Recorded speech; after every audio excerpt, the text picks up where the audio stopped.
Oh, turn off. Okay. Yes, you did. Thank you. Thank you. I saw it when it turned off. Right. I'm surprised you didn't notice that. I did notice. I told him to tell She him. told, that's why. I didn't want to say anything. It was all Hannah. Hannah knows first. Okay, so Jesus gives Peter the keys to the kingdom, okay? It's a symbol of full authority, okay?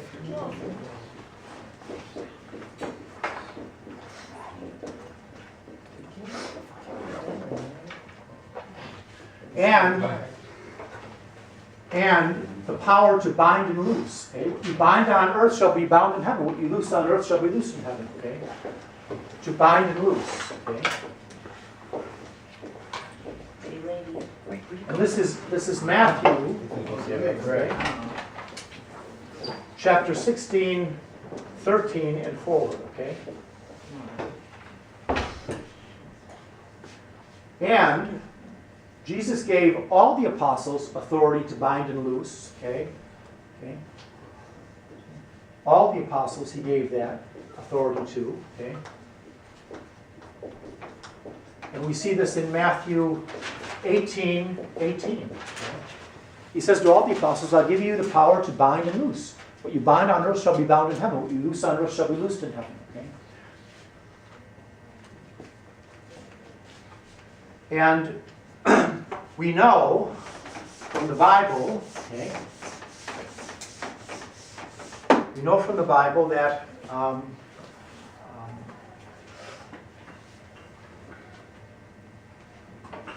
1 and 2 Timothy, okay, and Titus, okay, 1 and 2 Timothy, okay, I'll write that up just so you know. 1 and 2 Timothy, okay. And Titus. Okay? These are St. Paul's letters. Okay, we know that the apostles, okay, they ordained successors. Okay, that's bishops. Okay, and how do they do that? By laying on the hands. Okay. That's the ordination, the sacrament of holy orders, okay? This is what we read in 1 and 2 Timothy and in Titus, okay? Laying on the hands, this is holy orders, okay? The sacrament, holy orders, okay?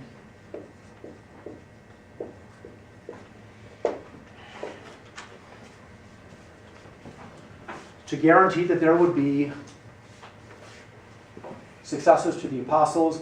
This is the basis for apostolic succession. Okay? The church is one holy, Catholic, and apostolic. Okay? Apostolic succession. Okay?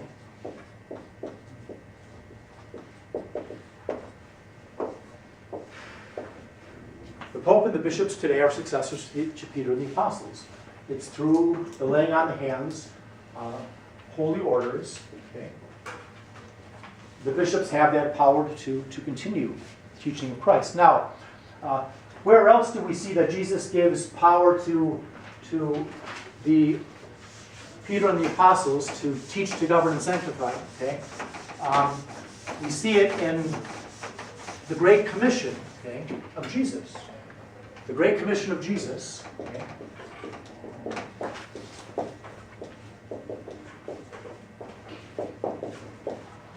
This is Matthew, okay, 28, okay, 28, 19 to 20.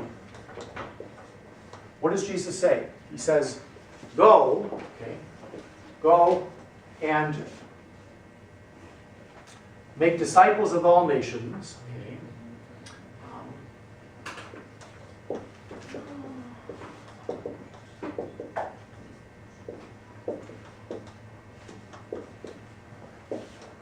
all nations on earth, okay, baptizing them, okay,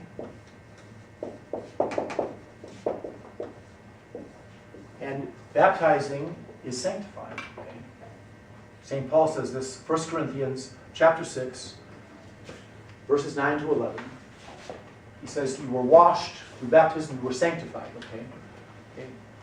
Go and make disciples of all nations, baptizing them in the name of the Father, Son, and Holy Spirit. That's where we get the formula for baptism. Because Jesus says, go, make disciples of all nations, baptizing them in the name of the Father, the Son, and the Holy Spirit. And he says, teaching them, teaching them all the nations, all I have commanded you.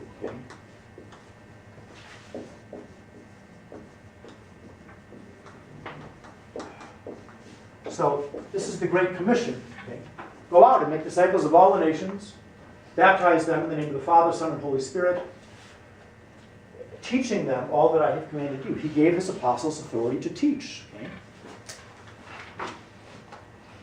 That's why the successors to the apostles have that authority today. And Jesus also said something else to his apostles, which I'll write here as well. Jesus said to his apostles, not to everyone, he who hears you, hears me. And that's Luke, chapter 10, 16. He who hears you hears me. He told that to his apostles. When the apostles preached, they were hearing Christ preach. And the successors to the apostles, when they preach today, it is Christ preaching. That's how that preaching is carried down to us. And Jesus did something else too. I mean, this is important. The Son of God became man to establish a just social order. And after Jesus ascended into heaven, right after he gave the great commandment, the great commission to go out and teach all nations, what did he promise the apostles right before he ascended into heaven? He said, go and wait. For what?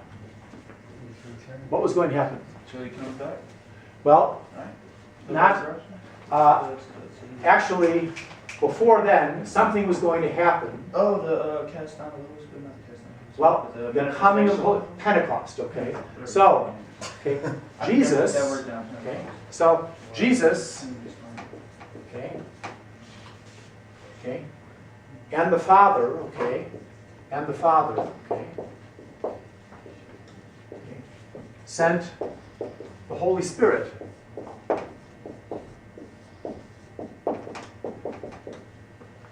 The Spirit of truth,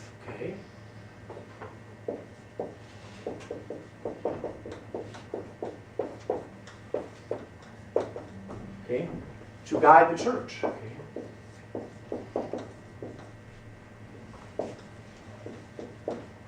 In all truth. The Holy Spirit came on Pentecost. Pentecost.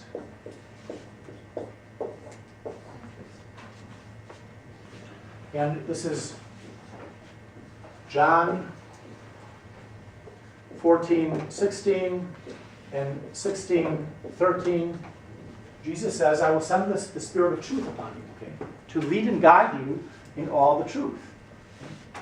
So the Holy Spirit would be guiding the church in the truth. So its teaching would be in accord with the truth of God. Now,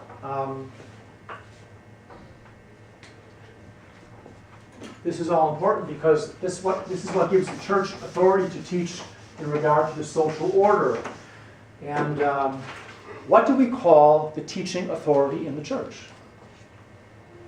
There's a name for the authority in the church, the teaching authority in the church.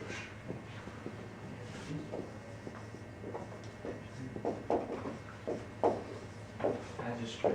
Magisterium comes from a Latin word, magister, which means teacher. Okay. The Latin word teacher, if you're female, it's magistra. Okay. The magisterium is the teaching authority. Okay.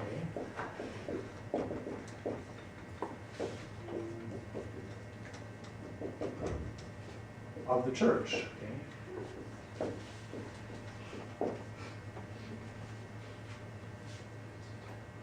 And that is the Pope, okay, and the bishops in union with him. Okay. You have to say in union with him because in the history of the church, there are the bishops that aren't in union, haven't been in union with the Pope. Okay. With the Pope. Okay. That's the teaching authority. Okay. And this is all a review. I've gone over this before, but as a preface to what I'm about to begin with in regard to the church's social teaching, you have to understand this. Okay, so magisterium, the teaching authority of the church, Pope, okay, and the bishops in union with him, okay, with the Pope, okay, okay. Now there. That teaching is infallibly guided, okay, by the Holy Spirit, okay, to make sure that the church doesn't teach us error. Okay? That's why Jesus sent the Holy Spirit upon the church to make sure that the church would be teaching the truth, not leading everyone into false teaching. Okay? So, it's infallibly guided by the Holy Spirit in, okay, one, the ordinary teaching, okay,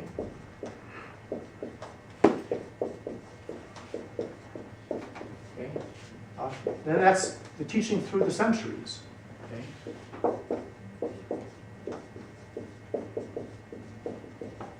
handed down, okay, handed down, okay.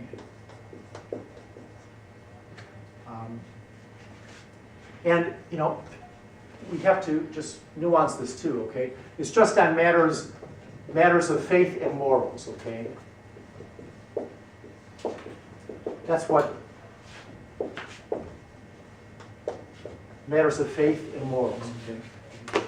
That's what the Holy Spirit is guiding the church to teach the truth on, okay? Not on you know, mathematics or you know, geology or any of the sciences. It's on faith and morals. Okay? So the ordinary teaching of the church through the centuries, handed down, okay? The Holy Spirit's guiding the church. So the church isn't going to mislead us in its teaching down through the centuries. And then secondly, by extraordinary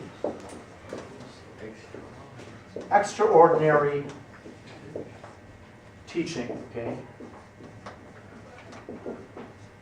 And extraordinary means an ecumenical council, okay?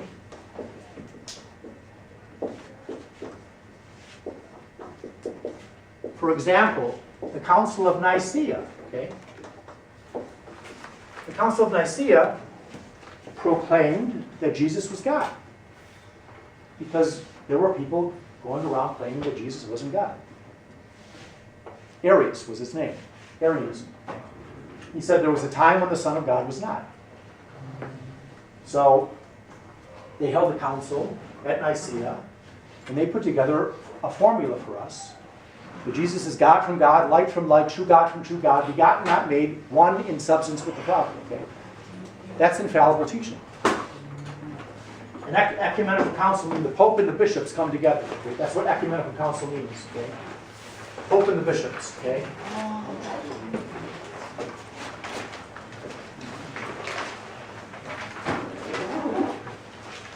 That'll finish us for today.